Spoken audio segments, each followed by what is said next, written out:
Well, good morning and welcome to Frankly Speaking here on WYDC TV Big Fox. I'm your host, Frank Hakem, and we are broadcasting live from the Hesselson studio here on Marcus Street in Corning. And we have, as you are aware, a very big show this morning. We're going to be talking with Sheriff Jim Allard after we broke the story yesterday that Steuben County has filed that appeal on the decision that found in favor of the sheriff. We're going to be talking about that in the 7 o'clock hour. You do not want to miss it. Tell your friends, tell your neighbors. This is a big one. We've got some breaking stories from overnight and some updates from stories that we brought to you along this week and last. First, let's start with a viewer comment, and this is coming from Mark. Good morning, Mark. Texas Democrats that fled to Illinois over redistricting had to flee a hotel due to a bomb threat. I had not heard that. We are going to talk about the redistricting. And boy, there's a lot of quote unquote 2028 contenders in the Democrat Party that are really trying to make a name for themselves. My thought, and I know people are disagreeing, articles that I read yesterday don't even consider her a contender, but Hochul seems to be making moves, in my opinion, at least with her comments and her rhetoric, to me signaling that she could at least be considering it. But continuing with what Mark had to say, and a sergeant at Fort Stewart shoots 5 people in his unit. We have an update on that we're going to get to here in just a little bit. First, breaking last night, Trump's higher tariff rates of 10 to 50% on dozens of trading partners kicked in early this morning, testing his strategy for shrinking U.S. trade deficits without massive disruptions to global supply chains, higher inflation, and stiff retaliation from trading partners.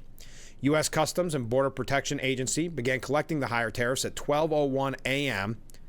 after weeks of suspense over Trump's final tariff rates and frantic negotiations with major trading partners that sought to lower them. Goods loaded into U.S.-bound vessels and in transit before the midnight deadline can enter at lower prior tariff rates before October 5th, according to a CBP notice to shippers issued this week.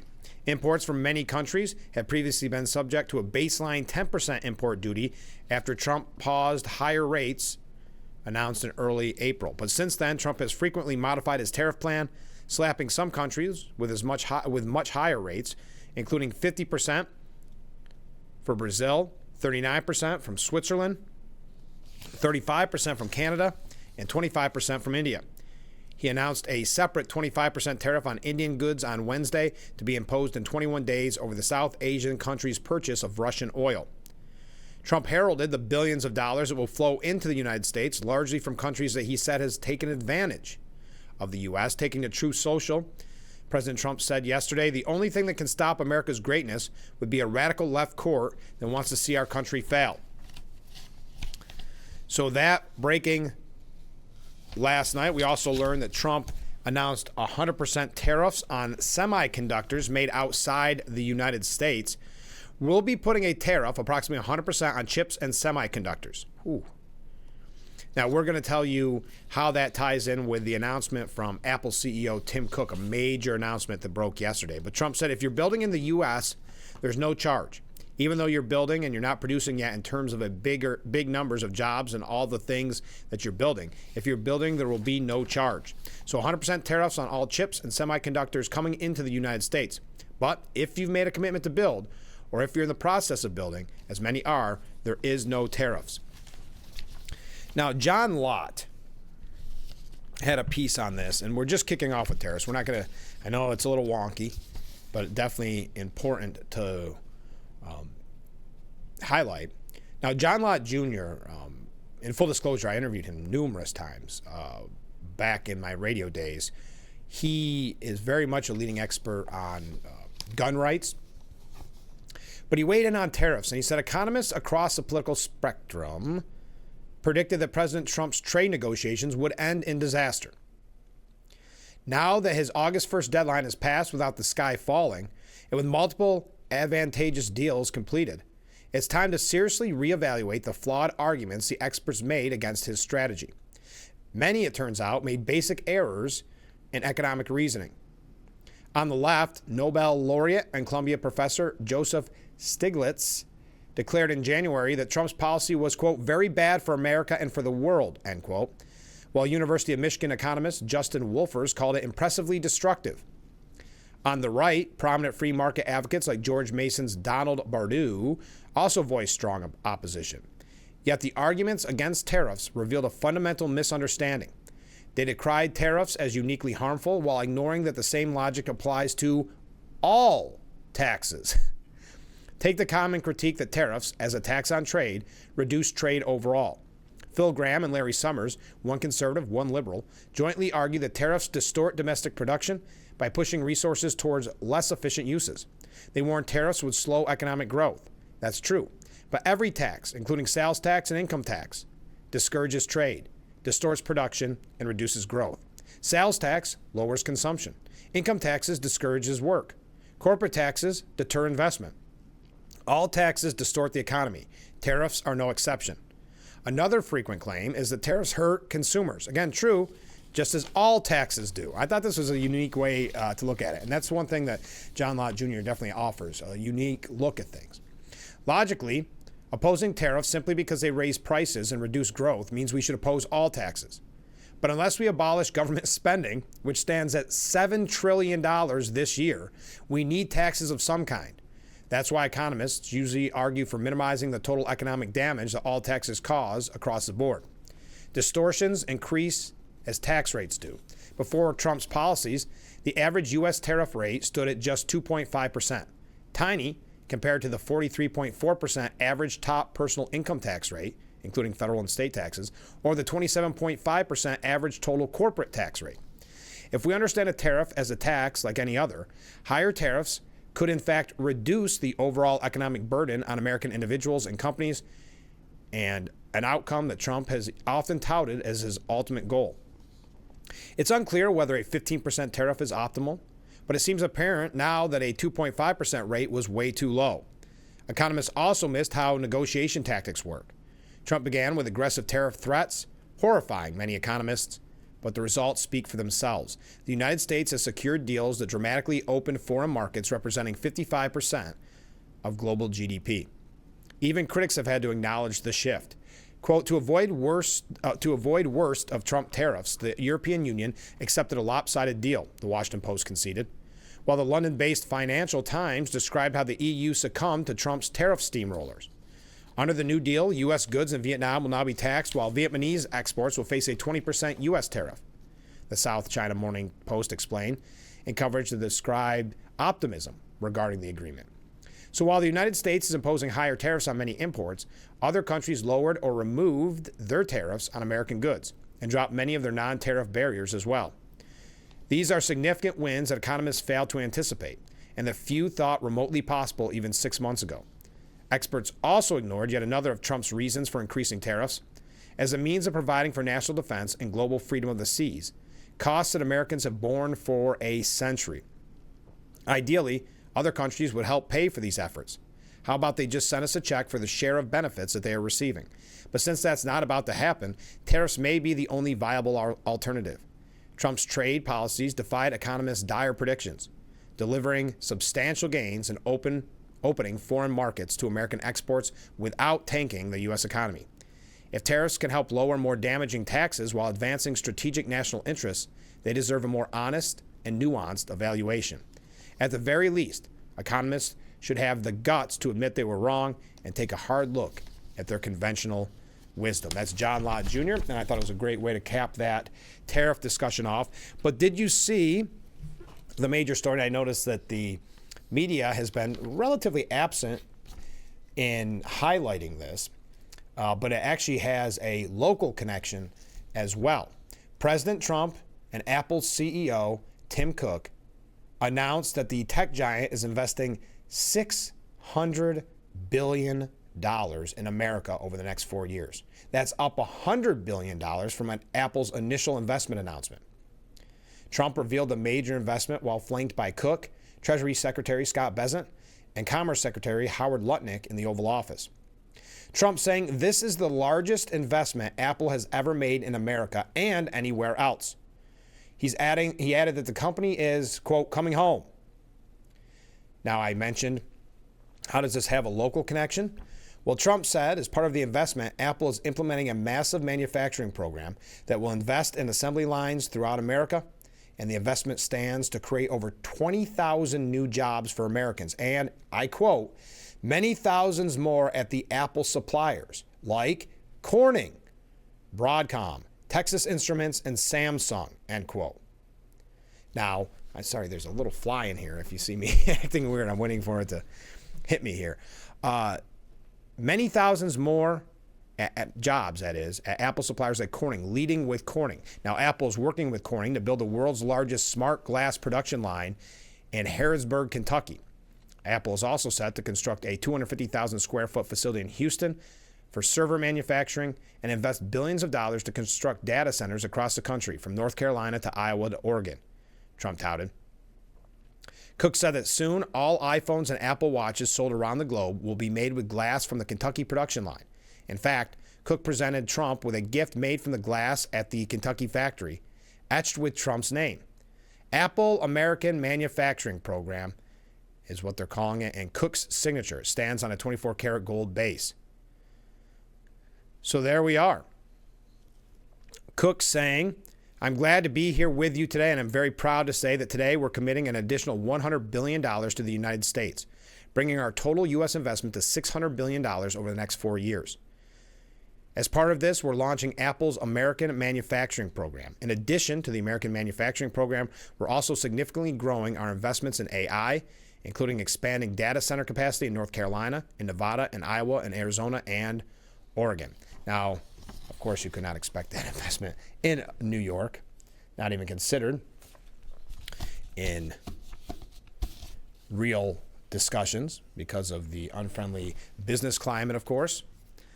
Maybe Apple saying, wait, what if we follow the rules in New York? But then 10 years from now, Hochul decides we want to, or whoever the governor is at that point, we want to retroactively fine you, even though you did everything right, like they did in the energy industry.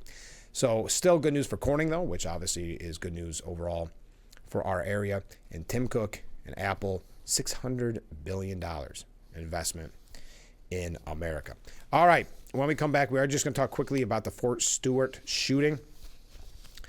We also have numerous updates this morning. It's going to be a busy morning like yesterday was, because we have Sheriff Allard on the program in the 7 o'clock hour, because we want to find out what is going on with that appeal. So make sure you stay with us all morning long. We are just getting warmed up, and I'm so glad that you've joined us on this Thursday morning. Also, as a reminder, tomorrow we're going to be talking with the fine folks from Stika. They have India Day coming up on Saturday here in Corning in Centerway Square. We're going to learn all about that on tomorrow's broadcast, so make sure you tune in for that as well. But let's take that short break. We'll be right back with Frankly Speaking after this.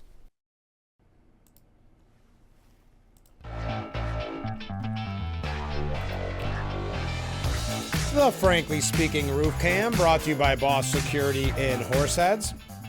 Contact them today for all your business and home security needs. We are back, broadcasting live from the Hesselson studio here on Marcus Street in Corning. A comment from a viewer. Oops. People don't seem to be aware of the fact that Trump has a degree in economics. Absolutely. They act as if he's coming in shooting from the hip. That is a very good point. But you're going to have these quote-unquote experts that have never actually had a job tell you, or done any kind of negotiations, telling you how it's the end of the economy. But let's talk about Fort Stewart. The mass shooting suspect, Cornelius Radford, was subdued by quick-thinking soldiers who halted the attacks as soon as the bullets started flying. Soldiers who witnessed the shooting immediately and without hesitation tackled the shooter so he could be brought into custody. Brigadier General John Lubez told reporters. What motivated the shooter to commit the heinous act was not immediately known. Quote, what we know is the shooting occurred at the soldier's place of work. It did involve his co-workers. We're not sure of the motivation, but he's been interviewed by Army investigators, and we believe we'll get more information shortly. So what we know about this shooter and the shooting in general is they're presenting this as just not factual, just to show you how the media has this bias towards guns. John Lott Jr. should do an article on this, but the shooting is among at least 262 mass shootings in the U.S. so far this year. That's according to Gun Violence Archive. We've talked about this in the past, and I had conversations. It's so skewed, it's so biased. That's just not factually accurate, but it's a way for them, as we've always talked about in this program, when you see something like this happen, what's the first thing that you have? You have politicians and the media pushing for gun control. But I'll continue. They believe it was over a disagreement with a co-worker. He had a disagreement with one of the shooting victims, it has been learned. He followed the co-workers to a maintenance area and shot him in the chest before shooting 4 others.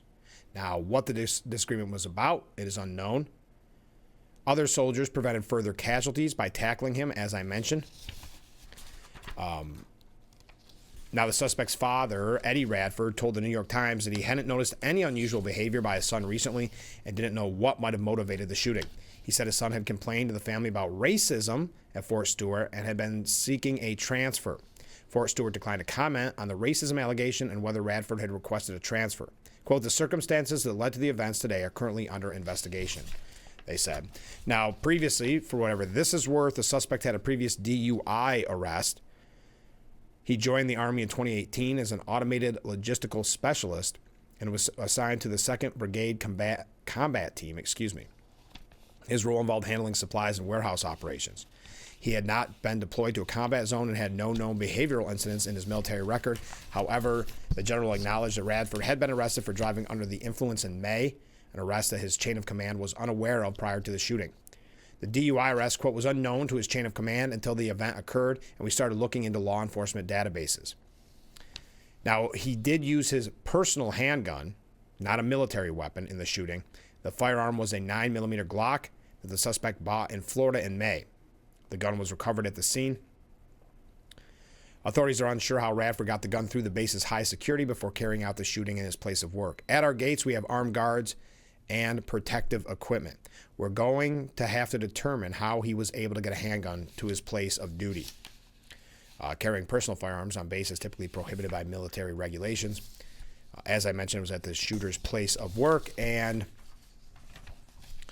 in addition to the military training grounds, Fort Stewart is home to thousands of families who live on base. That was one of the major lockdown operations when the story first broke. The schools, the other places of employment, the houses were all on lockdown. Now, Trump said yesterday that the Fort Stewart shooter would be prosecuted to the full extent of the law. The entire nation is praying for the victims and their families, and hopefully they'll fully recover, and we can put this chapter behind. But we're not going to forget what happened. So, again, the shooter will be prosecuted to the fullest extent of the law. So there's your updates on that story this morning. We're going just through some kind of breaking news very quickly. When we come back, some other major stories, some not so major stories. Then we're going to get into New York State. Governor Hochul, and if we have a chance, I'd love to talk to the sheriff about this. All the headlines say taking a victory lap on the discovery laws. She takes these victory laps on things that really carry no teeth, that really don't, for lack of a better word, correct the problem. And I find that so frustrating. Now, seems to be a little less talk in the news this morning about the redistricting. Not a lot, it's still there, but not as it has been in the last 2 or 3 days. We'll see if this is dying down, though we do have quite a few updates on it. We know that in New York State, if it is a constitutional amendment, which unfortunately Hochul would be able to get through because of the one-party rule in Albany, it would still take, I think, 2 years to go into effect. But you have numerous states threatening, at the very least, to redistrict in kind of combat with Texas and their changes. So we'll talk about that as well a little bit later on. Stay with us. As I said, Sheriff Allard in the 7 o'clock hour. Oh, one other thing. Big announcement. Just confirmed. This is more for our Hornell friends. I know we have a big audience in Hornell. Well, this weekend, Saturday and Sunday at 1 o'clock, set your alarms and tune in to The Pulse with Mayor John Buckley. I'm honored to be a guest again. I look forward to it. I have a blast every time they invite me on. So I will be on The Pulse this Saturday and Sunday at 1 o'clock on WLEA. So do not miss it. I don't know what we're going to talk about, but I look forward to it already. Stay with us. We'll be right back with Frankly Speaking after this. The Frankly Speaking Roof Cam brought to you by Boss Security and Horseheads. Contact them today for all your business and home security needs. We are back, broadcasting live from the Hesselson studio. I see that Corning stock jumped after that announcement by Apple. Commitment just in Kentucky was $2.5 billion alone at that Kentucky plant. So the exciting news there, as again we announced earlier on, that Trump and Tim Cook announced that $600 billion Apple investment in the United States. Comment from a viewer. Need a campaign slogan? How about tired of the one-party rule in New York State? Vote Republican, right? I couldn't agree more. But hey, here is an update. I know there was one or two viewers that have made sure to mention this throughout the campaign and through Trump's first, well, I guess now 6-7 months in office, talking about how in his first term he always donated his paycheck. And it was always a big deal. Now, the media wouldn't cover it, but some outlets, more conservative outlets, would. Well, we learned that Trump has donated his first presidential paycheck. Where did he donate it to? The White House Historical Association. Continuing his unusual, I don't like the word unusual, I'd say rare practice from his first term of donating his salary, unlike most of his predecessors. Trump took to social media, saying, "I'm proud to be the only president, with the possible exception of the late, great George Washington, to donate my salary. My first paycheck went to the White House Historical Association as we make much-needed renovation to the beautiful People's House. Great improvements and beautification is taking place at the White House at levels not seen since its original creation. Make America great again." Now, the president visited the gift shop at the Historical Association in the East Wing of the White House. So far, we know that he built those massive flagpoles. We know that I guess the conversation has at least begun about the ballroom being added to the White House. I know we had stories last week, maybe even early this week, which were experts are worried about the ballroom. Leave it to even find a negative in donated improvements on the White House. Now, it says here, this is interesting.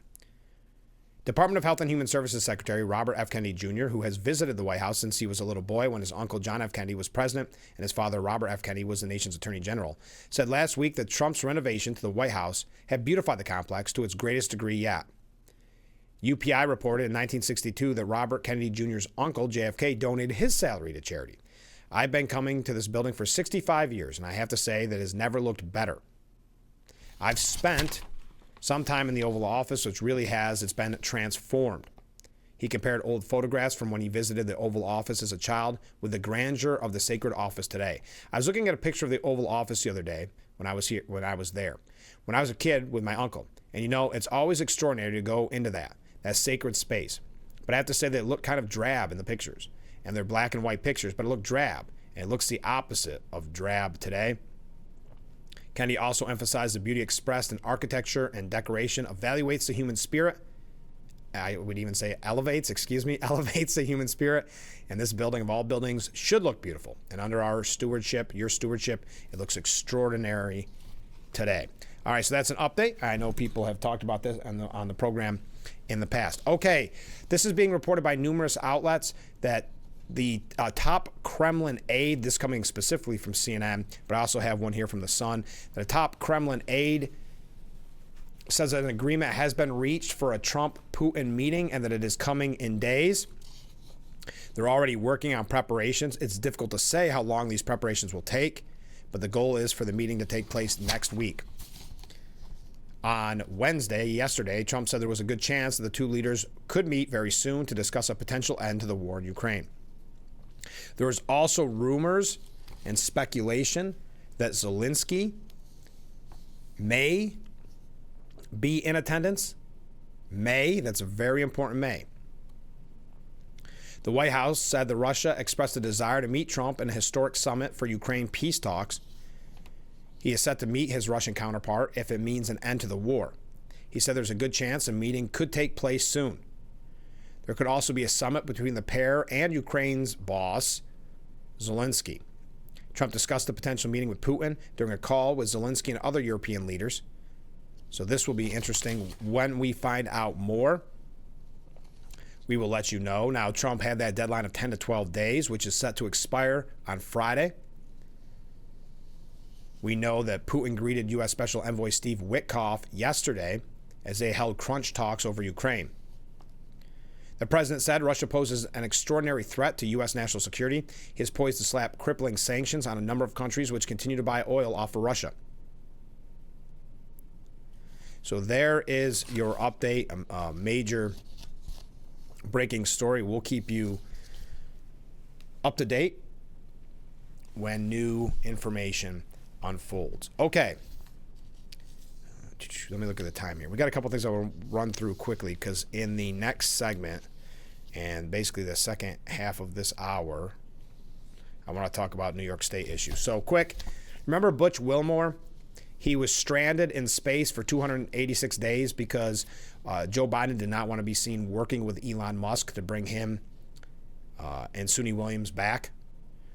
The same with Kamala Harris, did not want to be seen working with Musk, who could have helped this process. So for political purposes, what was supposed to be a 3-hour tour, no, it was supposed to be a very quick turnaround, ended up almost a year, 286 days.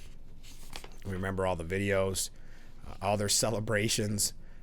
They seem to have fun with it. Well, Butch Wilmore is retiring from NASA less than 5 months after that space flight.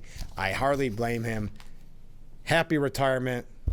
Enjoy this new chapter of your life if anybody deserves it. Suni Williams, you may want to think about the same thing because that was quite a trip. It was supposed to last. Well, I don't remember. It was only supposed to last very short amount of time. A week long. There we go. A week-long trip to the International Space Station turned into a stay of more than 9 months. All right. Oh, I don't know if we've talked about this on the program. I think we have. Yeah, I think we did. Trump making the threat that he would essentially take over D.C. because of the lawlessness that's happening in D.C. And we had that one Doge member. I'm not going to say his nickname. But he got pummeled. I mean, he saved his car, but in a carjacking by teens and preteens. Well, U.S. Attorney Jeanine Pirro, Elmira native, backs Trump's D.C. takeover threat.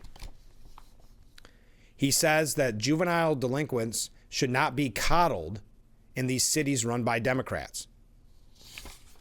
I support him totally, meaning in the takeover of Washington, D.C. It would bring the District of Columbia under federal control if laws aren't changed to prosecute minors as adults. If that's what we need to do to get it done, that's what we should do, and I support the president. He's the only one coming here saying, I want to make D.C. safe and beautiful. I haven't heard anyone say that beside him. I said if you're 14, 15, 16, or 17 years old, you get coddled, as you do in most American Democrat cities. So I can't change these people. The young kids who worked at the White House, the young kid who worked at the White House was beaten to a pulp by a gang of punks, Pirro added. Two of that Corstines, I guess is his last name, attackers, 15-year-old boy and a 15-year-old girl, both from Maryland. None of them come to my office because they're not considered criminals. They go to the family court where their effort is rehabilitation, said Pirro. The D.C. Council and the president is right. They've got to stop their coddling. We've got to lower the age of responsibility to 14.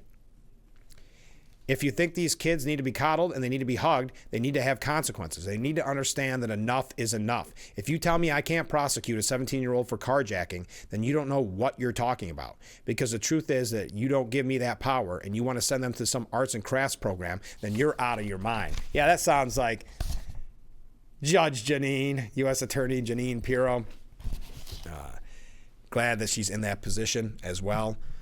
Had the pleasure of talking to her numerous times back in the day, and just such a nice person. So proud of being from Elmira. But to her point, listen to this. And the reason I bring this up is because we're going to jump in the next segment to what Governor Hochul said about raise the age, which is essentially what what Washington is dealing with, we're dealing with in New York, which is this idea that young people are committing these crimes because they know there are no consequences. Well, listen to D.C., the numbers at D.C. Minors account for half of Washington, D.C.'s carjacking arrests since 2023. That includes some perps as young as 12 years old, according to data. More than half the carjackers arrested in Washington over the last 2 years were minors, the majority of whom were just 15 and 16 years old, according to a shocking review of police data. Since August of 23, police have collared 333 carjacking suspects, and 56% of those busts were of kids under 18, and 60% of the juveniles arrested for stealing cars were 15 or 16, but ages range from 17 to as young as 12. We're dealing with this in New York, too. It's making major headlines in Washington because of that Doge employee and the pictures of him getting pummeled by these young people. But we talked about it. We called it almost like Charles Dickens here, where you have these young kids being recruited by gangs because the gangs know you're not going to get in any trouble. So here, hold my drugs, hold my money. Here's a gun. Go commit that carjacking. Because if you get caught, and that's still a major if you get caught,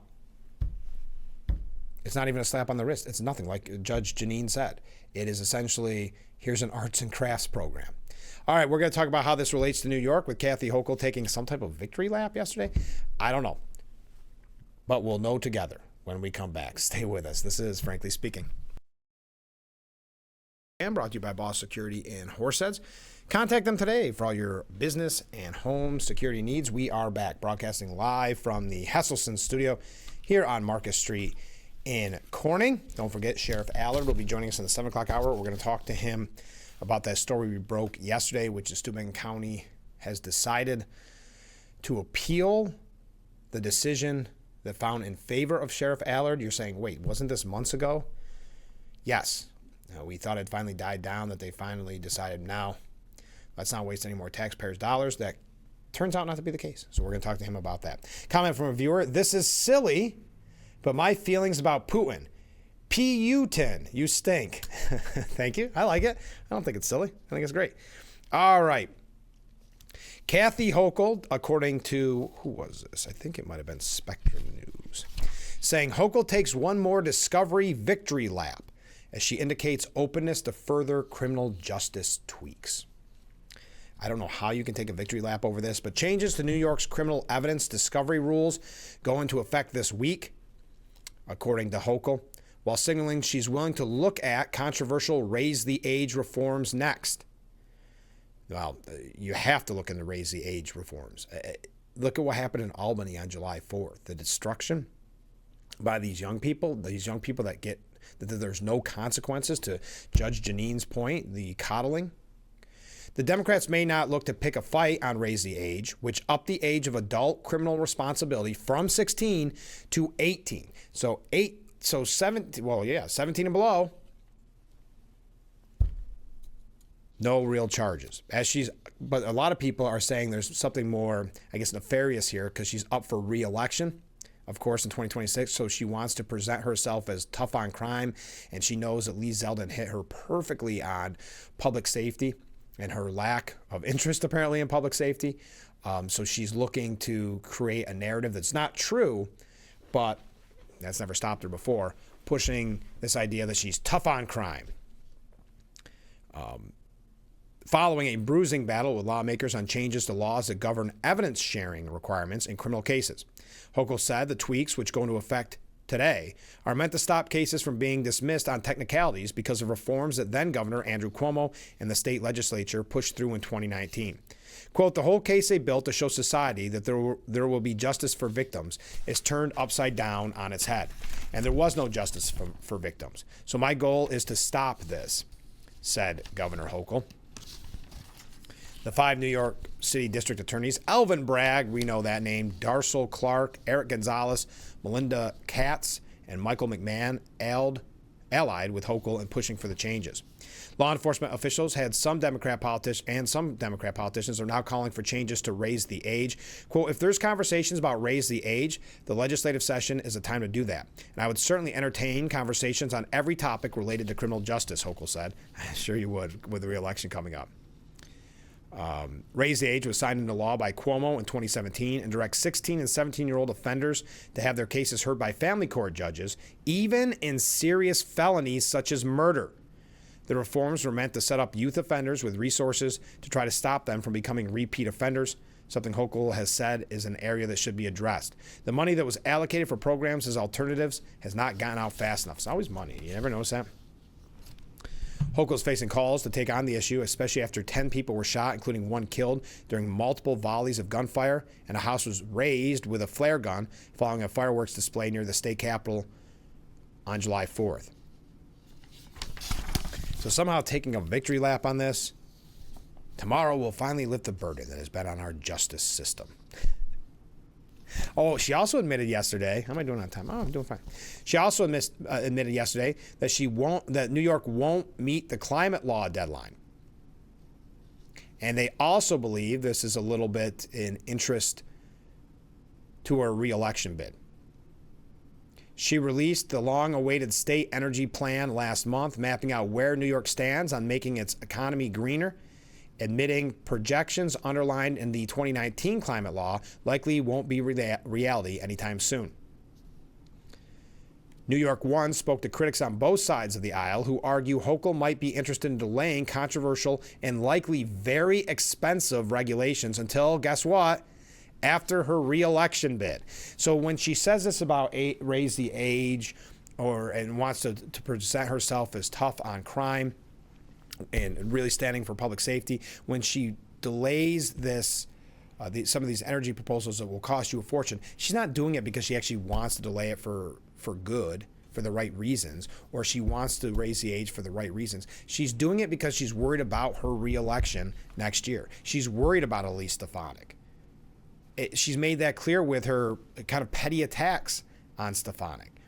And she's made it clear in her redistricting that she wants to be seen as a national figure, even though she is not. So everything she does is for re-election. Your inflation rebate check, though that is this November, she's hoping that will help boost congressional Democrats. But I'll continue. Hochul said, I was intent on becoming known as a strong environmental governor. But now, Hochul said New York likely won't meet several key benchmarks mandated in the Climate Leadership and Protection Act. Quote, I'm willing to be a common sense governor as well, where I'm not constrained by what had been a policy just a few years ago.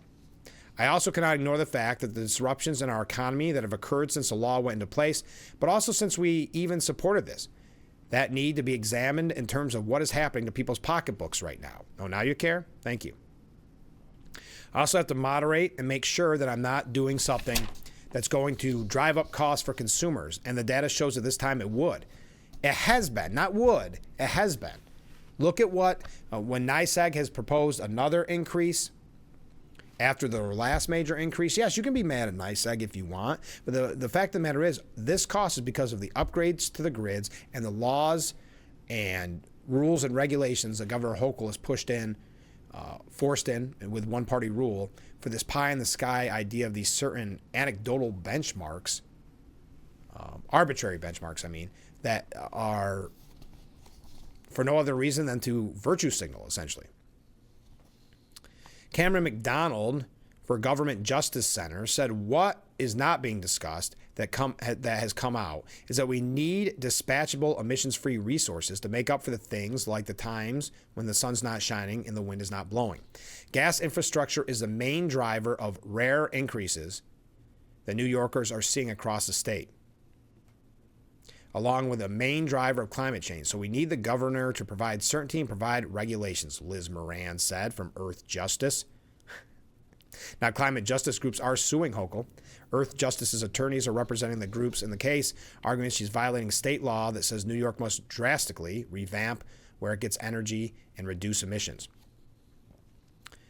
Cameron McDonald continued, though, anybody running for governor would probably want to push past an election date to avoid potential negative fallout. This is classic polluter playbook to promote delay after delay after delay. Unfortunately, it appears that Hochul's administration is caving to that narrative when it's simply not true, nor is it what's best for New Yorkers. So she has her leftist greenies, if you will, turning on her over this.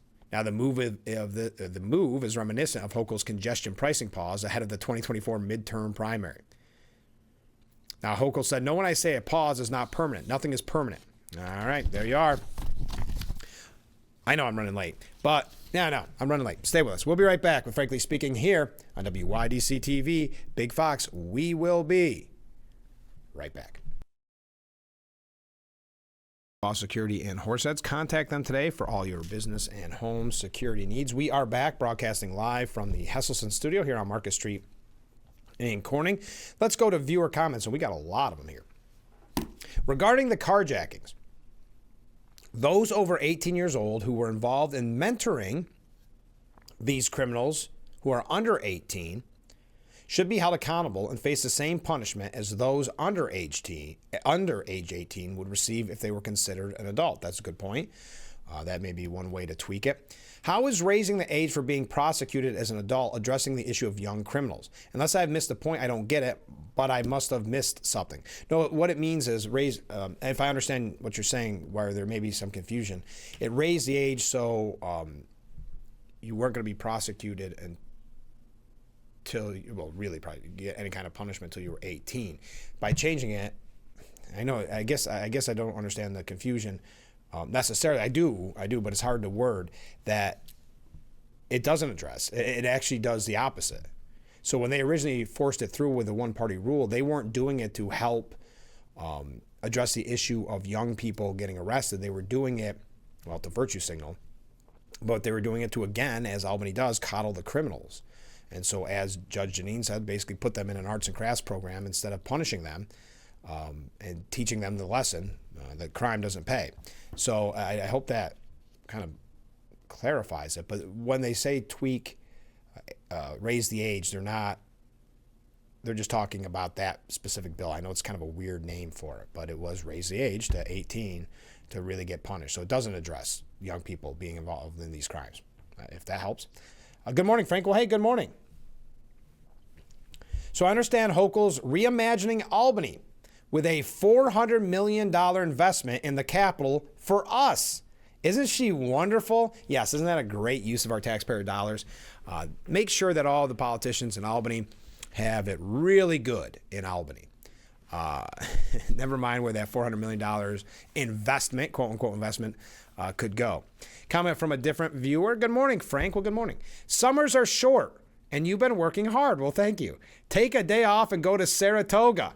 It's the August place to be. We'll understand. Yeah, I've been watching some of that. I know I can't believe it's kicked off already. Time flies. This summer's moved quickly. But thank you for saying that. I've been working hard. I do appreciate that. We have had some really good shows lately. We maybe take a couple days off here at some point, but I'll let you know. Don't worry. But I do appreciate it. That's a good idea. I do like the Saratoga idea. Hey, Stefanik, and I think a lot of people are going to be grateful for this.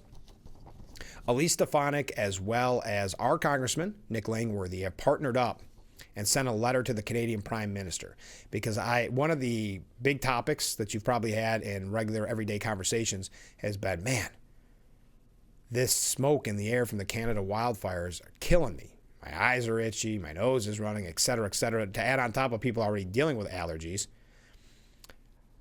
But Stefanik wants the Canadian government to improve wildfire prevention in response to the wake of air quality issues. Quote, New York, and by the way, she was joined in this letter by Congressman Nick Langworthy. New York is facing another summer of significant air quality issues due to smoke from Canadian wildfires. State officials have advised residents to limit outdoor activity. Schools, camps, and events have been impacted. The scale and severity of these fires continue to raise concerns about Canada's forest mismanagement and lack of effective deterrence of human-caused fire. Today, I join my New York colleague, Congressman Nick Langworthy, urging Canadian Prime Minister Mark Carney to direct Natural Resources Canada and the Canadian Forest Service to improve wildfire prevention and response. I also encourage more direct communications and collaboration between agencies on both sides of the border to address this health risk to our New York constituents. One last thing, and we're running late. there's a good piece at Yonkers Time. Note to the group, there's a group called Fight Lawler. Mike Lawler decided not to run for governor, but he's made the decision he's going to hold town halls as a Republican. And he's received so much pushback, so much criticism from the media, not for the town halls, but hitting him with all the negatives. Oh, a lady was dragged out of the town hall, well, because she was disrupting the whole thing, and she was getting aggressive. Or, he'd been booed as a Trump supporter, blah, blah, blah. Well, there's a group called Fight Lawler. What they're doing now, and this is his reward for having town hall meetings and being, kind of open to those, they have been doxing his supporters. If you're not familiar with doxing, it means releasing names of supporters in an attempt to intimidate and scare those supporters. Think about that.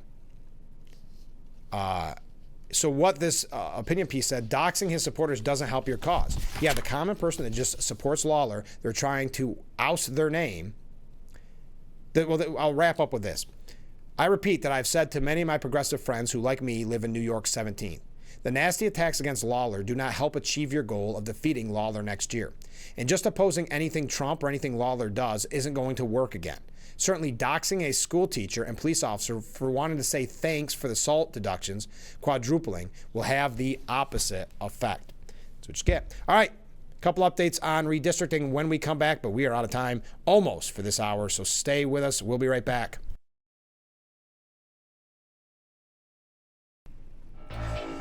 The Frankly Speaking Roof Cam, brought to you by our friends at Boss Security and Horseheads. Contact them today for all your business and home security needs. We are back broadcasting live from the Hesselson studio here on Market Street in Corning. Wrapping up hour number one, let's go to some viewer comments. Mark writes in, it's great that the tree huggers are giving Hochul a hard time. She is the one who set these ridiculous goals, and the tree huggers believe she could deliver. And being a true Democrat, she is playing a card game. Yes, she's looking at everything under the lens of 2016, running for re-election. So you're exactly right. Comment from a different viewer. Beautify the Capitol. Let's see how fast we can senselessly spend the $250 billion budget. So typical of Democrats. Yes, thank you very much. Oh, update from yesterday's program to wrap up this hour. Do you remember when I told you about Democrat Texas State Representative Jolanda Jones? She compared the Texas redistricting, and I kid you not, she compared it to the Holocaust. Now, I know she's a state representative, but she sees what her big brothers and big sisters in the House of Representatives and in the Senate are doing, which is this really vile rhetoric. Look at Jasmine Crockett and the edging on violence in what they're saying, or push for violence in what they're saying.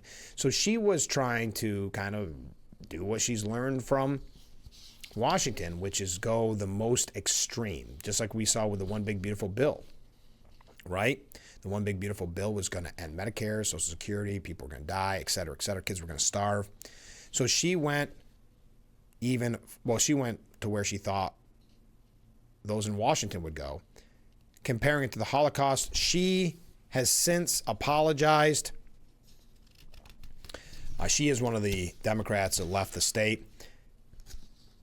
Well, I know, I'm out of time. I'll tell you what she said real quick when we come back. Then we're going to start a brand new program, almost kind of an hour, where Sheriff Allard is going to be joining us. We're going to have a blast, so it's not a news show. I don't know why I worded it like that, but it's the second part of a great 2-hour show. So stay with us. We'll be right back with Frankly Speaking.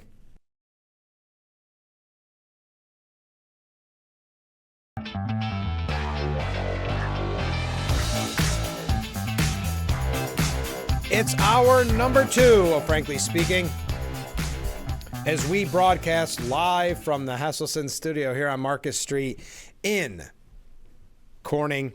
So as I said at the end of the hour, let me just update you on that, because I didn't mean to leave you hanging, and then we're going to kind of reset the hour. So Texas State Representative who fled the state, Jolanda Jones, said on Don Lemon's show, yes, apparently Don Lemon has some show somewhere, saying, and I will liken this to the Holocaust, meaning redistricting. I will liken this to the Holocaust. People are like, well, how did the Holocaust happen? How was somebody in a position to kill all of them people? Well, good people remained silent, or good people didn't realize what that happens to them very soon happens to me or somebody I love. Well, needless to say, there was instant pushback because it was a despicable statement comparing redistricting to the Holocaust. She said, I made a statement on the Don Lemon show comparing Trump's attempt to disenfranchise black and brown people to the Holocaust.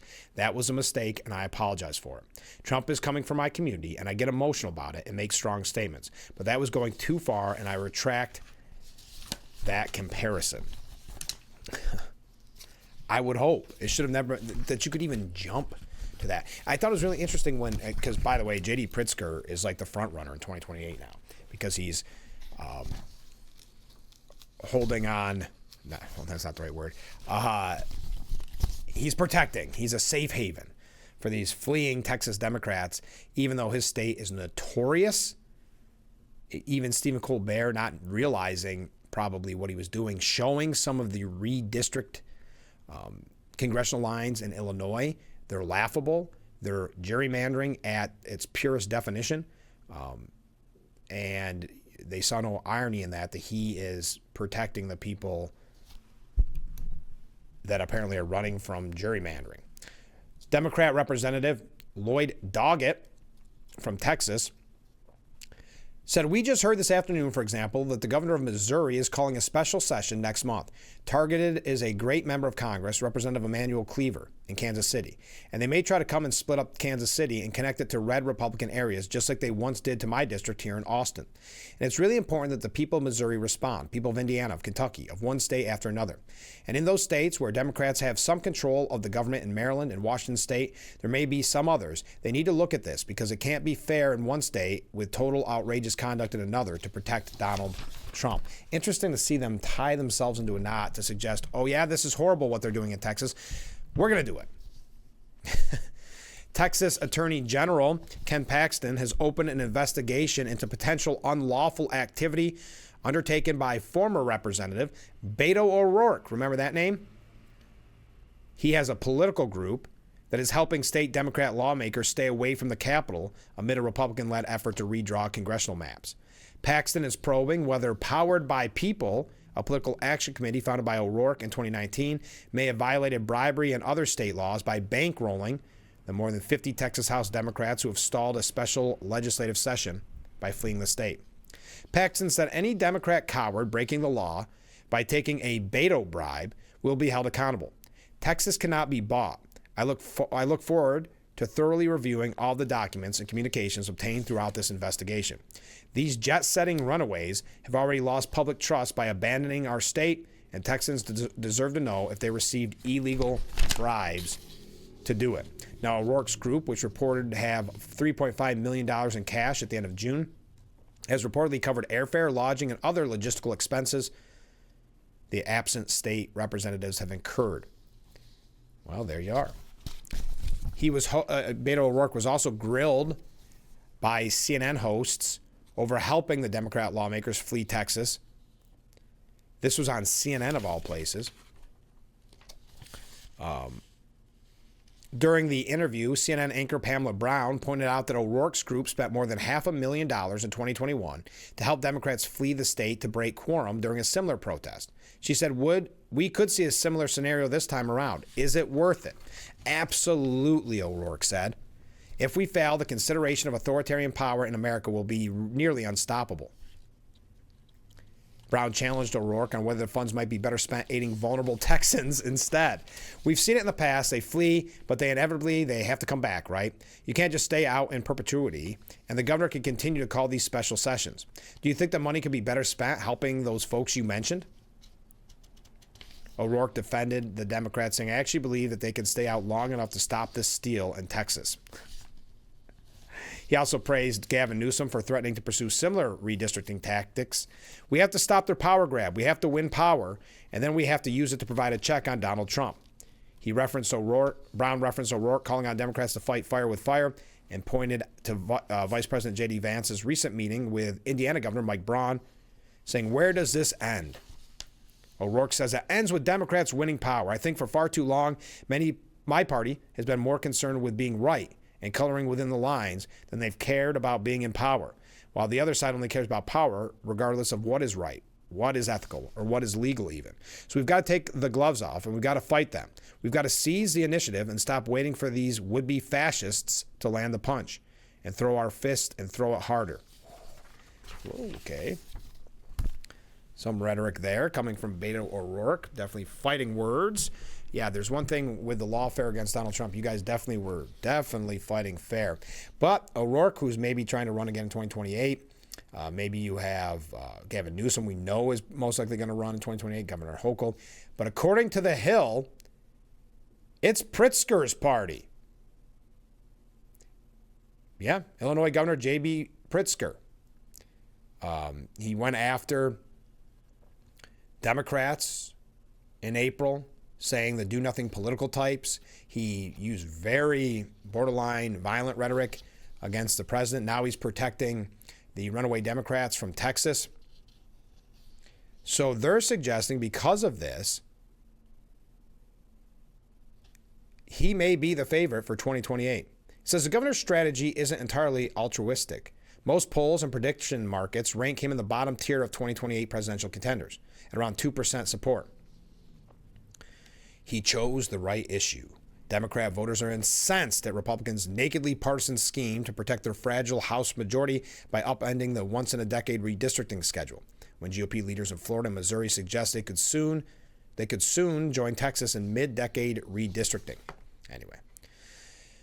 So it could be none other than J.B. Pritzker. Another, of course, name that's been thrown around for quite some time, Josh Shapiro. From our neighbors in Pennsylvania. Josh Shapiro is getting presidential buzz, but a battleground re-election campaign beckons first. Doug Mastriano is teasing another bid for governor in Pennsylvania after his double-digit defeat last time. Democrats there are plotting to run against him regardless of whether he gets into the race. The will he won't he intrigue around Mastriano has intensified recently. Last week, he published a refreshed version of his Doug for Governor campaign website and hit back on political reported details concerning Trump's political team felt about him entering the contest. Anyway, why am I going through all this? But Josh Shapiro is another one getting presidential buzz, so we tied in from redistricting somehow into the 2028 buzz. But I do find that very interesting. The J.B. Pritzker is basically saying he's the leader now. Hey, look who it is. It's Sheriff Allard. Let's take a short break. The sheriff's going to be in just a moment, so stay with us. We'll be right back with Frankly Speaking after this.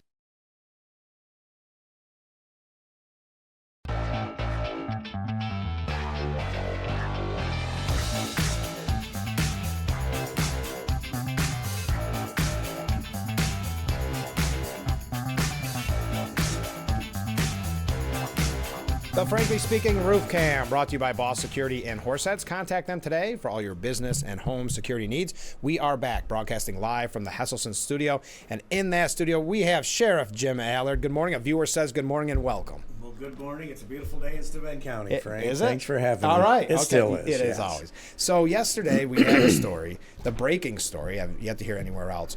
Is it true, and because I thought the deadline had passed, that the county is actually appealing? So they filed a brief in appeal with the appellate court. So, yes. Were you shocked? I was very shocked. Because I thought the time frame had already passed. I thought it was a 30-day notice, and we had kind of figured it was right around the primaries, and that would play in some favors.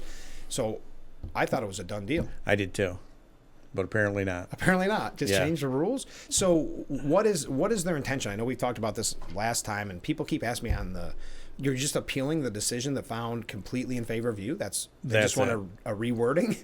Well, and I read the brief that they filed, and it's largely things that were already argued. I didn't see anything really new. Obviously, there's some language and some statements in it that are not too flattering towards me. Okay. And your usual collection of misleading and non-factual statements that they've been using since the beginning of this. I mean, if you go back to the beginning of this and talk to people that were in the executive session, because obviously there's no notes Right. or minutes to any of it, they'll tell you that this was initiated the year before my last reelection as an effort to get me to walk away. Didn't work. No. Well, not only that, but that is so Wrong. adverse to our democratic system of government. Right. If you want me gone, get a person who's qualified to run against me that can beat me. Yeah. They don't want to do it the right way. Correct. So that was essentially their end game. But okay, in the court of public opinion, they lost huge, right? Yes. They lost huge. We talked about it so many times on this program, going out getting petitions, people talking about you all the time, supporting you. Obviously, that shows with your reelection. So why don't you count it as a loss? Because it died down to the public. It did. So, okay, it's over. Yep. We talked last time on the program. There's some good things working at the legislature right now. And Yes. So why not just drop it? Why not build on that? Yeah, why not build on that? Well, that's a great way of putting it. In speaking with legislators, they voted to not appeal. Right. But the same attorney, apparently they have legal counsel that told them that they have to pay for it. I'm guessing it's the same legal counsel that they've already paid $70-some thousand in this effort that has not steered them straight yet. Right. So apparently we continue, and I said this to the one legislator. I said, if you had an attorney that guaranteed you victory and lost at every level, Yeah. why would you continue to listen to that person? It's not counsel anymore. Why wouldn't you go get somebody new? Yeah. And there was no answer to that.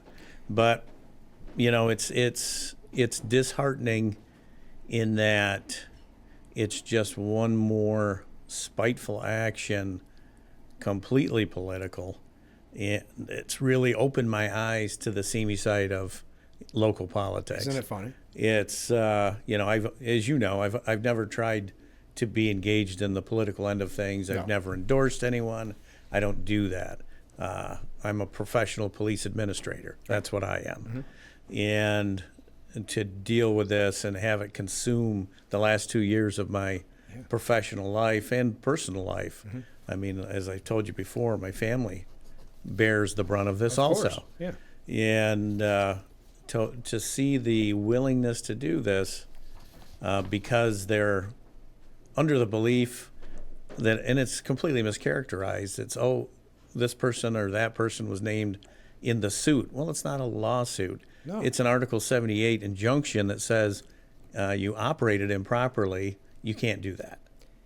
Yeah, that's what makes this so confusing. And I mentioned on the program yesterday, to try to recap these last 2 years would almost be impossible. Oh, you wouldn't be able to do it in a half hour. No, that's for sure.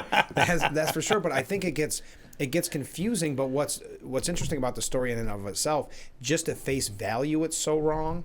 Yes. That you don't really have to get that far into the weeds to really question why we would appeal.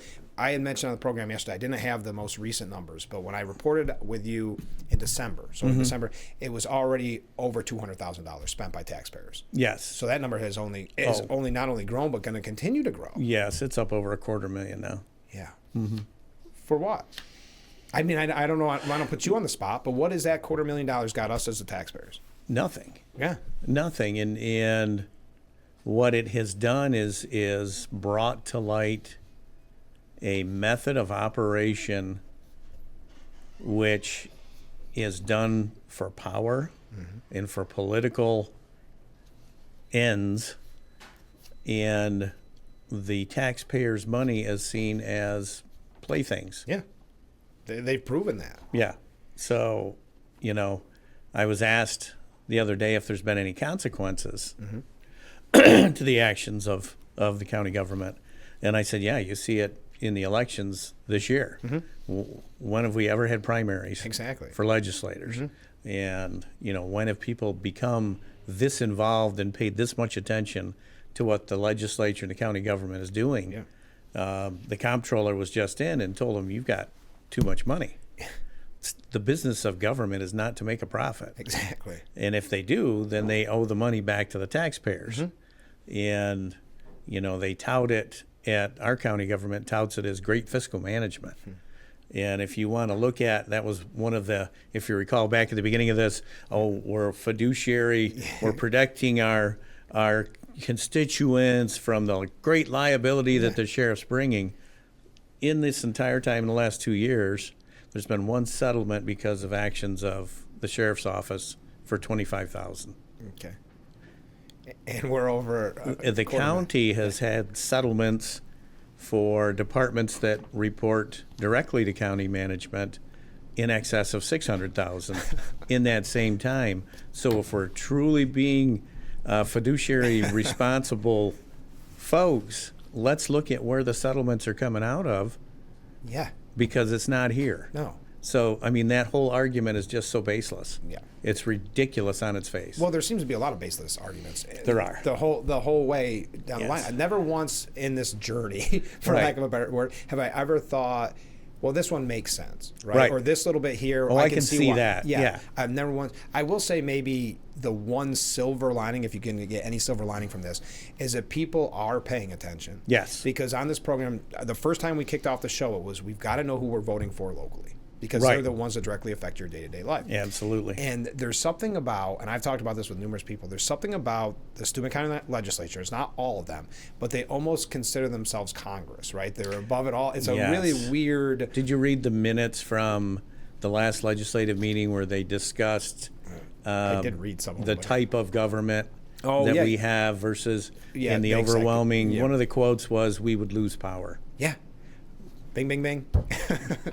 And we might, the one that really cracked me up is we might be saddled with someone who has no experience in government. Excuse me? Hold the mirror up, folks. Yeah. Wow. I get frustrated by this, but it is a positive that now, because if I would have asked three years ago, who's, not to you, but who's your legislator? People don't even really understand what their legislator does. That's let alone who They'd they say are. Who's on the common council for them here in city. Exactly. Yeah. So, or town board. Or town board or wherever. Yep. So I think now it is shining a light on these people and holding them more accountable, I thought. And when I say that, then they do this appeal and they almost feel as if they're untouchable. Correct. Man, this is so frustrating. And I said on this program numerous times, yesterday when I brought this up, there are so many people behind you, you know this, but behind you, supporting you, and that are outraged. And I'm so appreciative of the folks that won't be fooled. Yes. Yeah. And that was great when people would talk to me and stop when I was getting petitions signed or doing whatever, and they knew. I remember texting you that local news is tough to get all the information that you need. And these people were up on their information. I was asking them questions. And I interview all the time. If you are just joining us, you may wonder, because we just had the sheriff on not that long ago. Just a couple weeks ago. Yeah. But yes, Steuben County decided to appeal the decision that found completely in favor of the sheriff. And I hate to ask this question, but we've talked about it in the past. How does you and your family, how do you deal with this after 2 years? And then when we all thought it was over, I know I felt a comfort thinking it was over, and I'm not in the middle of it. Like I say that, but it's been great for ratings, so I'm okay. I was being a little disingenuous. Best thing ever. The silver lining is it's the best thing ever happened to me. No. Glad to help. But no, in all seriousness, because this can't be easy on you. And again, I had to, in order to protect the office of sheriff, I had to cash in mutual funds that were for my wife's and my golden years, and use those with no guarantee that I'm going to get them back.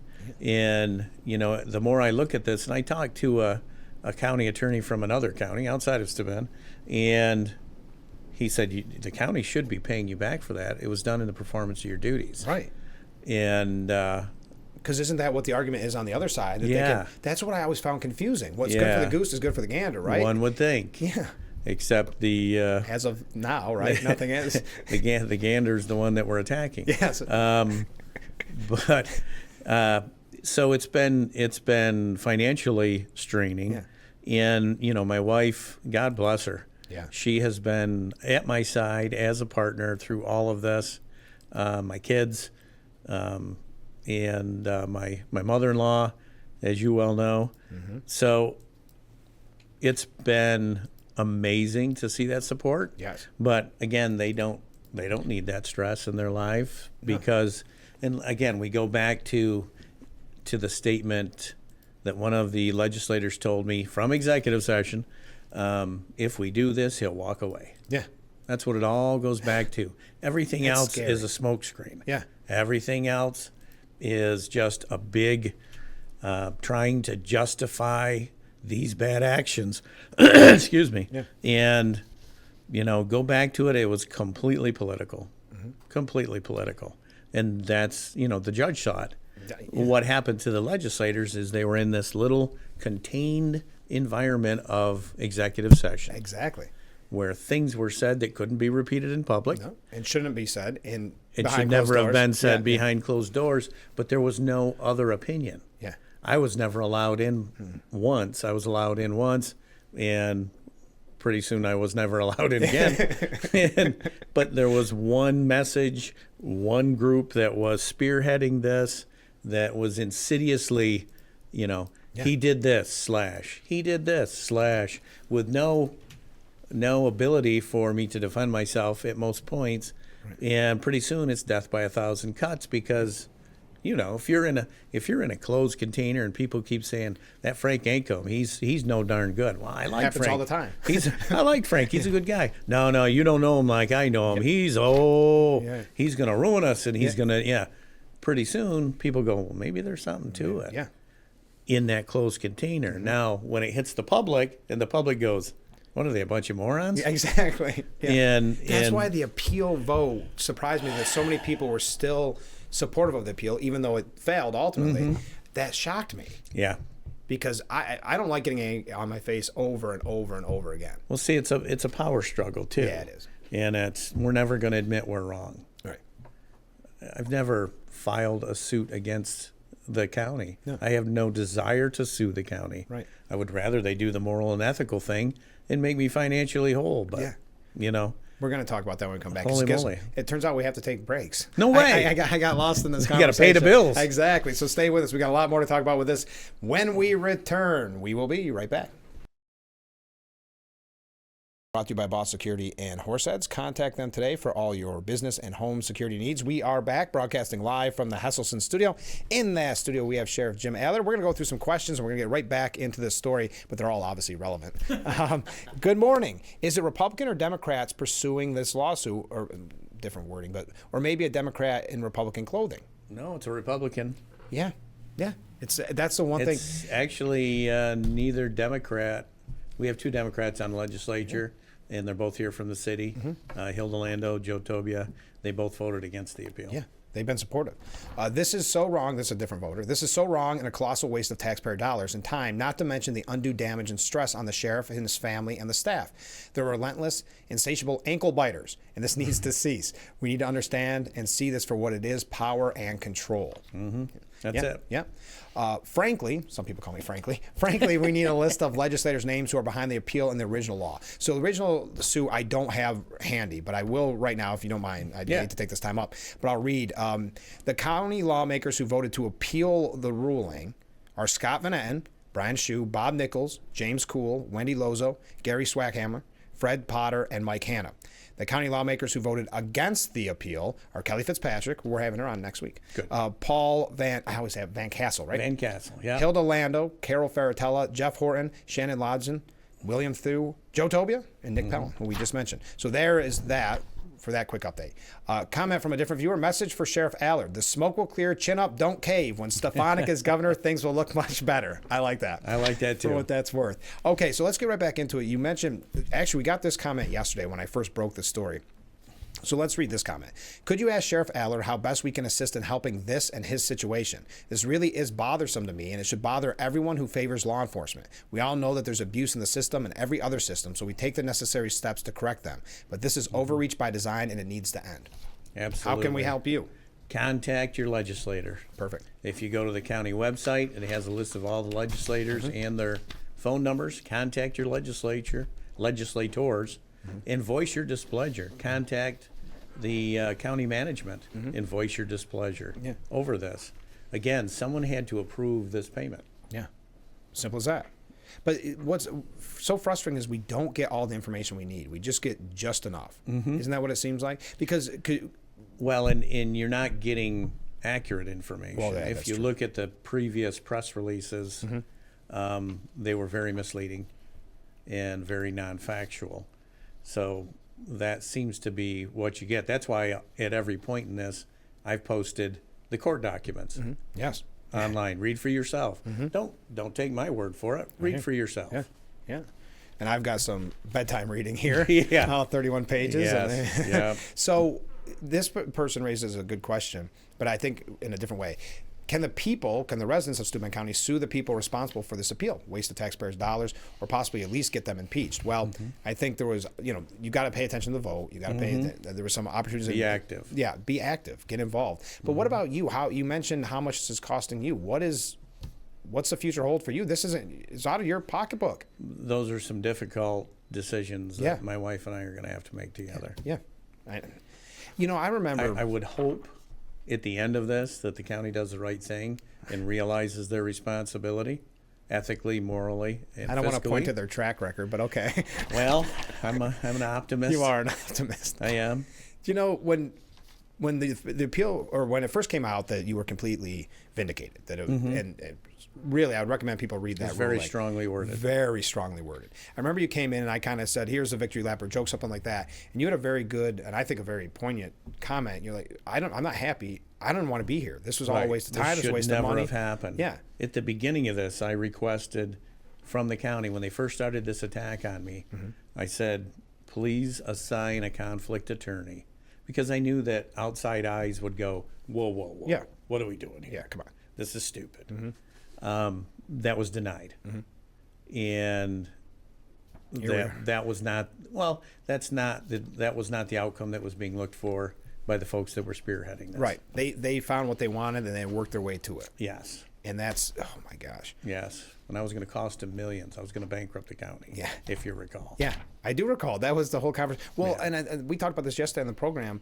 It was frustrating because none of us knew this was happening behind the scenes because everything was in executive order. Correct. So just like this shock of this appeal where there's no announcement, there's no public statement, this is the first it's been reporting on. This is breaking news. It was breaking news yesterday here on the program.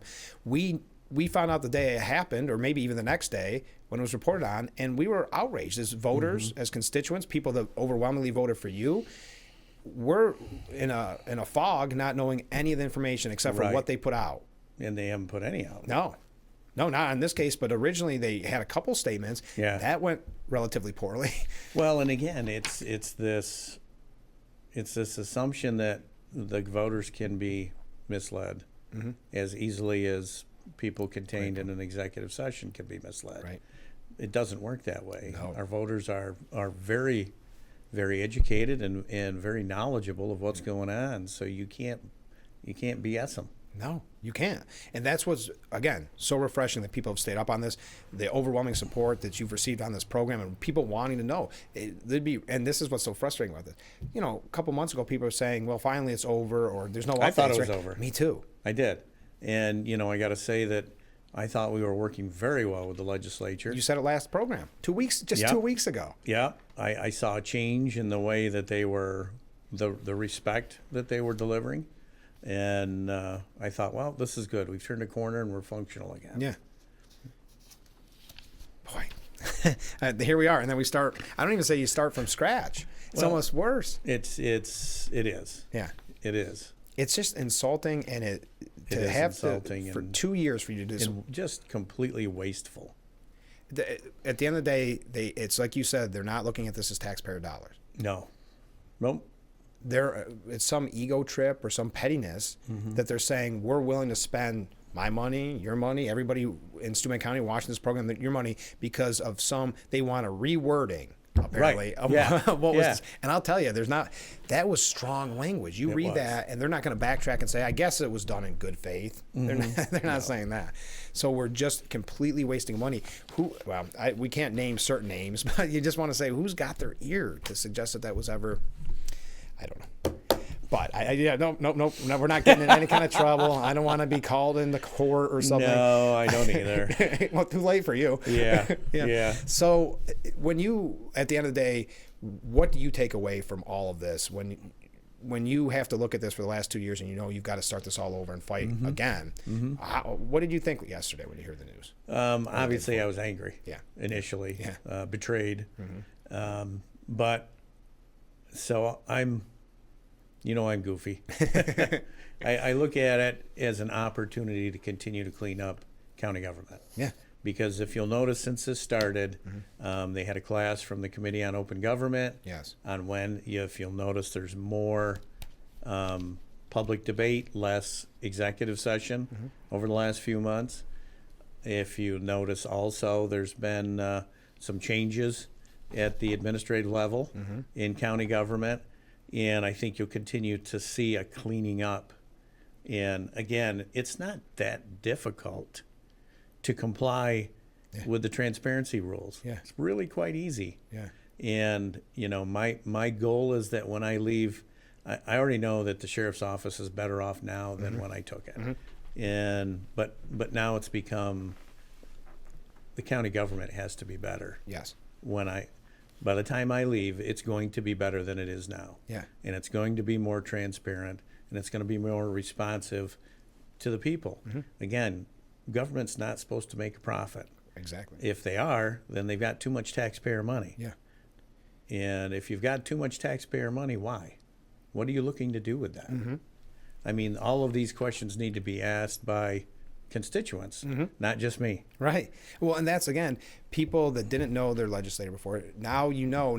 This is why you need to pay attention at the local. Yes. And I can't beat that horse enough, Right. the dead horse, because if you don't know, if you just go in, I mean, let's face it, there were some low turnouts in the primaries because people aren't paying attention like they should. Yep. The ones that are passionate, and God bless them.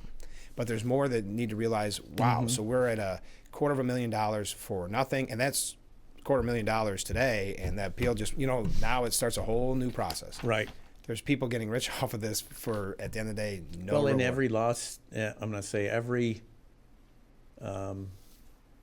legal group that they've used, for example, they spent over almost $140,000 on a law group out of Buffalo for their super secret special investigations.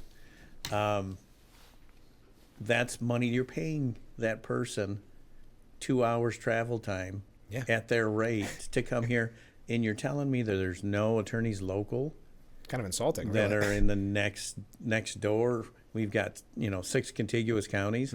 That there's nobody in those 6 contiguous counties that could do that work. The appeal was done from a law group or a law firm out of Binghamton. Again, all that travel time you're paying for, you're telling me that there's nobody local that is capable of handling this. And you're seeing them having to go farther and farther afield. The one group they used was out of Albany. Okay.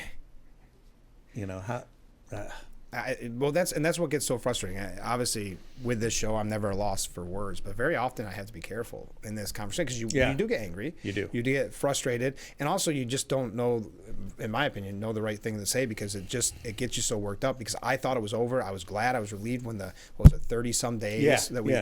So it was like, whew, finally. Finally, they came to their senses. And have moved on. That's why I don't understand but we'll find out. But we got a lot more questions, some questions from viewers, but we got to take a break. Stay with us. We'll be right back with Frankly Speaking here on WYDC TV, Big Fox. We are back with Frankly Speaking. That's the Boss Security, Frankly Speaking roof cam. Thank you for joining us. Getting all my buttons in a row here. We are back, broadcasting live from the Hesselson studio. And in that studio, Sheriff Jim Allard. We've got a couple questions from viewers. I'm not the jump on the bandwagon and sue happy for frivolous charges, but make this man wealthy. I like that one. And it's almost like sometimes I feel like that's what they want me to do. I know. You can't keep pushing, right? Yeah, and that's so. Again, call me stupid, but I don't want to sue the county and cost the taxpayers more. No. In this, I No, don't. you don't want the original cost of this, Right? Why would you want? I know. Like you said, just do the right thing. At the end of the day, do the right thing. Do the right thing. Comment from a different viewer. They're going far afield for attorneys because they aren't looking for capable. They're looking for attack dogs, or maybe someone that's just willing to take the case.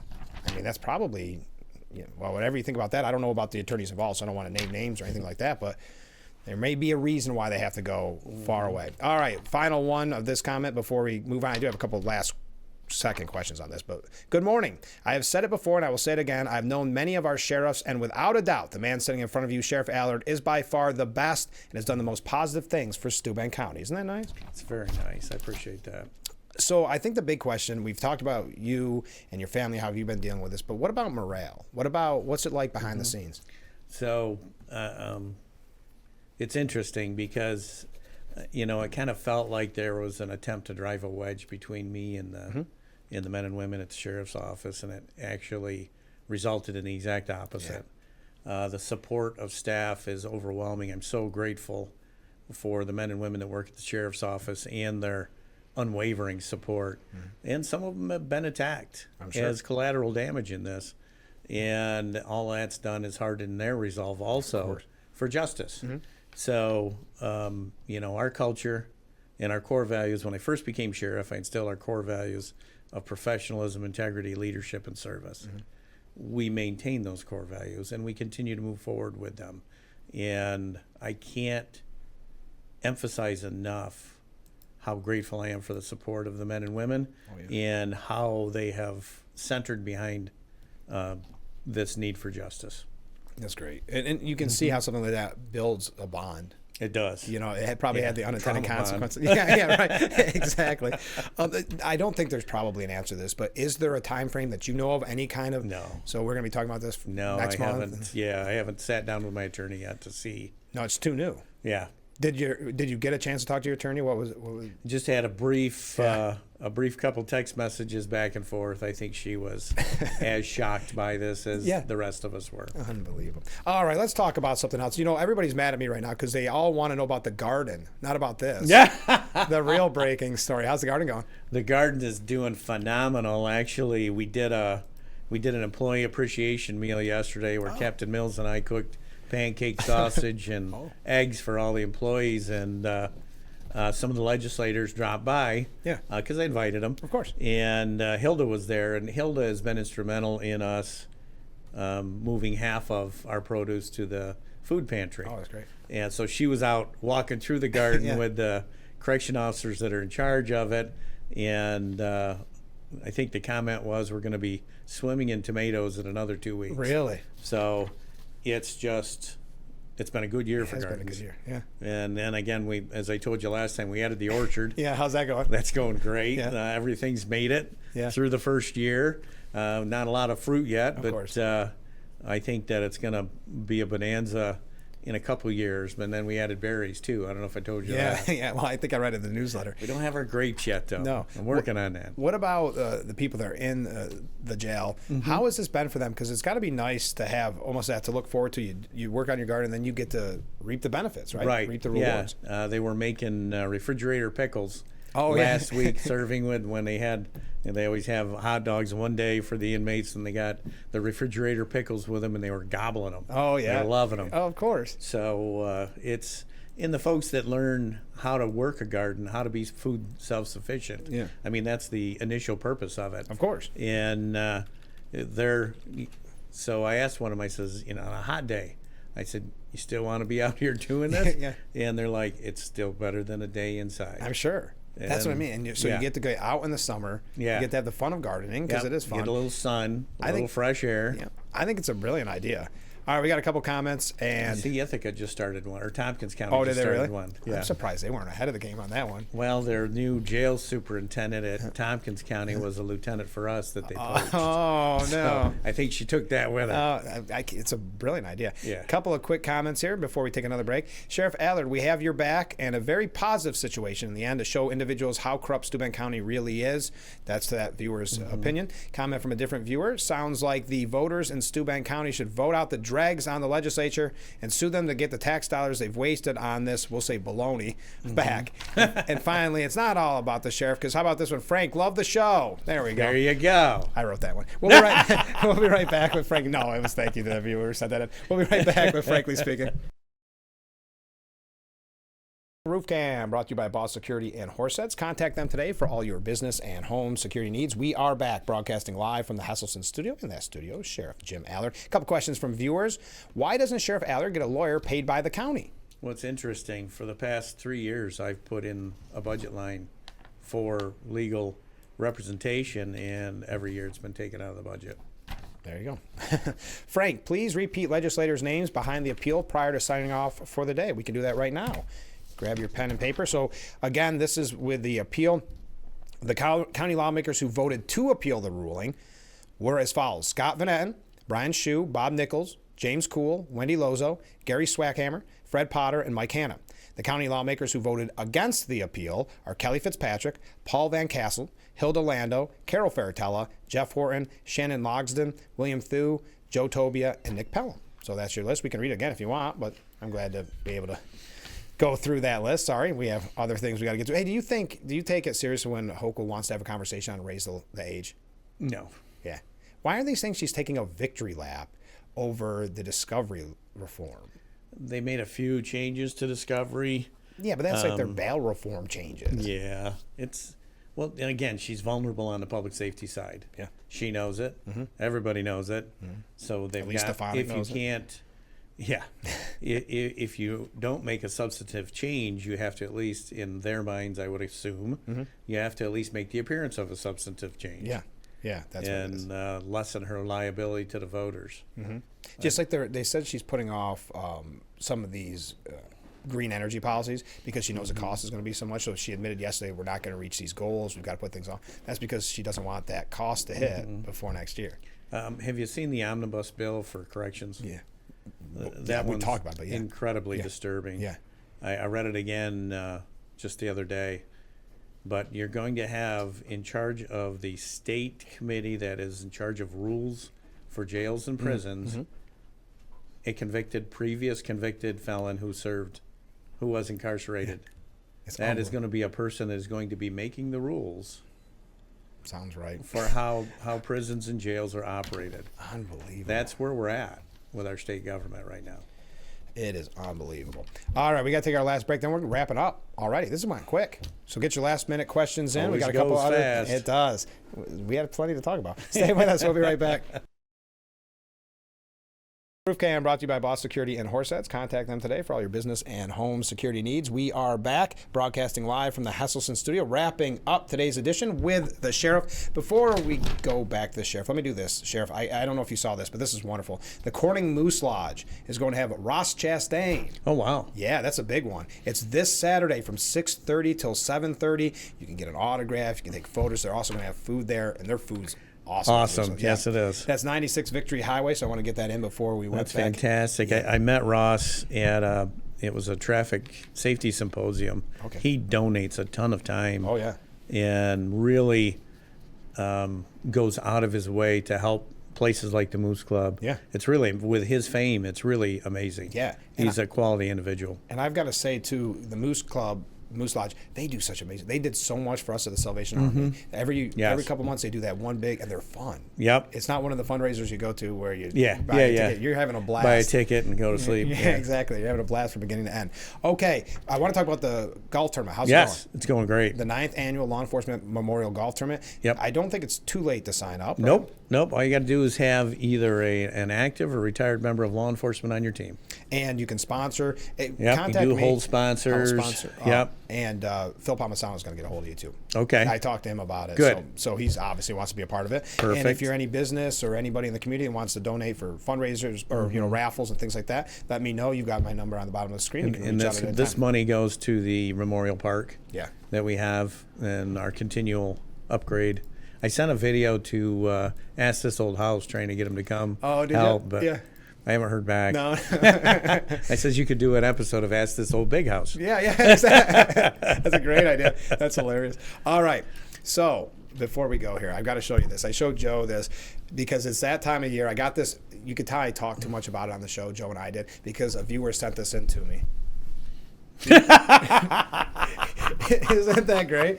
You're going to have to wear that up I know. there. I'm going to be there Wednesday at the booth, man in the booth, so I'm going to wear that. I thought that was wonderful they sent me because it is that time of year next week already. Yeah. I know you're going to be there. Any final decisions on everything that's going to be? Are you having special? We are. We're having something every day, something different. Plus, we do the security in the lost child and the lost item booth. Oh, yeah. Right when you come into the left, and so we'll be there every day. And I'll go down. I go down and walk through usually in the early afternoon and say hi to folks. Yeah, it's fun, isn't it? It's not really summer until you go to the Steuben County Fair. No, that is correct. And you get your root beer, you watch your pig races, and I'm going to be there Wednesday, man, in the Republican booth. Joe somehow. How did he get you to do that? I don't know. He guilt trips me into it every single time. I think that boat courses, as always, we should on that before we go. Continuing on every month. Yep. So finally, Mark writes in, I wish the sheriff well in court, and Frank, have a great day. Well, thank you very much. And very nice. Thank you for giving us all this time, Sheriff, because I know, this is breaking news. No one's covered this yet. And so I know there was a lot of questions. I'm glad that you answered. I think we got to everybody's questions, or pretty close to everybody's questions, because unfortunately, and I don't mean this, I want to have you on every month and have a great conversation. I wish this wasn't going to be the topic at the beginning of every month. That would be lovely, wouldn't it? Yeah. That would be lovely. I was thinking, since I started this program, and you've been on countless amount of times, it's always let off, give or take, with the county. What's going on with the county? I know. Yeah. Until the garden comes around. It's all about the garden. Now it's all about the garden. But. No, I'm very optimistic that we're going to put this behind us and move forward, and I look forward to the new year with some new legislators. Yes. With some new perspectives. And I really feel that everything's going to work out. Yeah. I do. And I mean, really, this is just another kind of hitch. But since the beginning, I think most of us that were paying attention knew how it was going to end. Now we just have to, now it's just dragging on at this point. And it's costing us more money. And it's just frustrating. Well, thank you for giving us so much time. We are out of time. Hopefully there's no more shocking news before we speak next time. But we'll talk to you in a month. Have fun at the fair. Thank you, and I'm sure I'll see you there. Yeah, absolutely. All right, join us tomorrow morning starting at 6 for Frankly Speaking. Our guest, Stecca, they've got the India Day coming up on Saturday, so we'll see you tomorrow.